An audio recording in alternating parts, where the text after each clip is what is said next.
Thousands of years before the War of the Ring, the dwarves of Doran's folk carved a civilization beneath the misty mountains.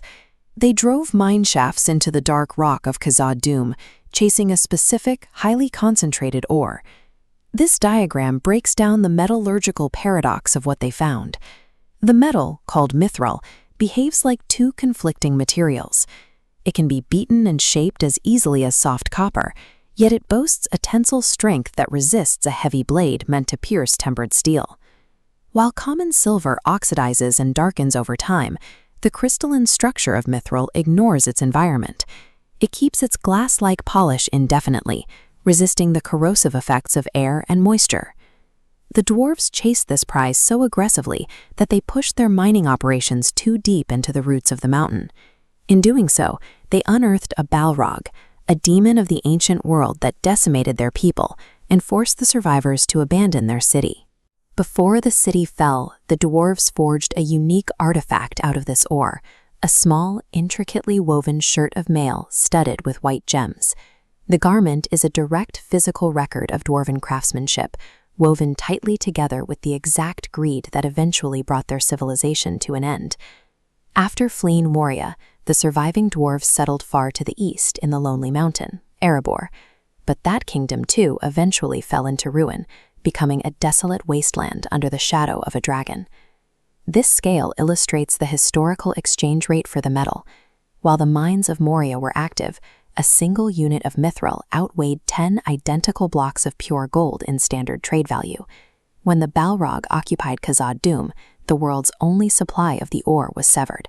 With no new metal entering the market, the scale ceases to function. There was no longer a set price for a material that could no longer be acquired.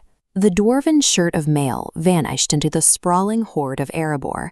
For 171 years, it lay buried beneath the armored belly of Smaug. Inside that chamber, conventional treasures degraded. Iron swords rusted away, and gold coins grew dull under centuries of dust and extreme dragon heat. The mail shirt remained in its original state. The shirt survived nearly 2 centuries beneath the dragon without thinning, melting, or losing its luster. While the wealth around it decayed into slag and rust, the mithril remained unchanged. When the dwarf lord Thorin Oakenshield eventually retook the Lonely Mountain, he gained control of the single largest accumulation of wealth in Middle-earth. Out of everything in that mountain, Thorin selected the mithril shirt and handed it to the company's burglar, Bilbo Baggins, as a token of friendship. This map visualizes the scale of that transaction. According to the wizard Gandalf's calculations, the material value of this single piece of clothing could envelop every inch of land and every asset located within the borders of the Shire. The most concentrated artifact in the known world is suddenly draped over the shoulders of a rural halfling. Underneath an ordinary travel cloak, a defense stronger than steel hides in total humility. Decades later, the shirt passes to Bilbo's nephew, Frodo. The new ring-bearer wears it in secret as the Fellowship navigates the dark, ruined columns of the Chamber of Mazarbul, back inside the very mines where the metal was first pulled from the rock.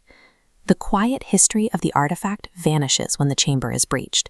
A raiding party of orcs and a massive cave troll splinters heavy wood and swarms the room, forcing the Fellowship into close-quarters combat. Frodo has no combat training. In this environment, he is cornered, outsized, and lacks heavy plate armor required to survive an infantry assault. The massive cave troll isolates the cornered hobbit, raising its weapon, and drives a heavy iron spear directly at Frodo's chest. The kinetic force of the strike hits dead center. The momentum lifts Frodo entirely off the ground and pins his small frame against the stone wall of the chamber. This impact strips away the mythology surrounding the coat. It is the practical stress test, pitting the raw momentum of a troll against the physical paradox of dwarven metallurgy. When the remaining enemies are cleared, the chamber goes silent. The Fellowship looks to the wall, expecting to find their ring-bearer killed by the blunt force of the blow. Instead, Frodo gasps for air. As his companions pull aside his torn travel clothes, the silvery rings of the shirt are exposed beneath, undamaged.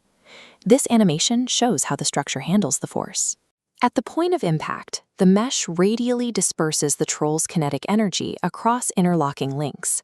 The metal, draping comfortably as linen, arrested a kinetic strike that would shatter steel armor. The history of the coat ends here, not as a hoard of gold or a relic of Moria, but as a mesh that held against a blow meant to end the quest. It was the only armor capable of shielding the world's most vulnerable hero from annihilation.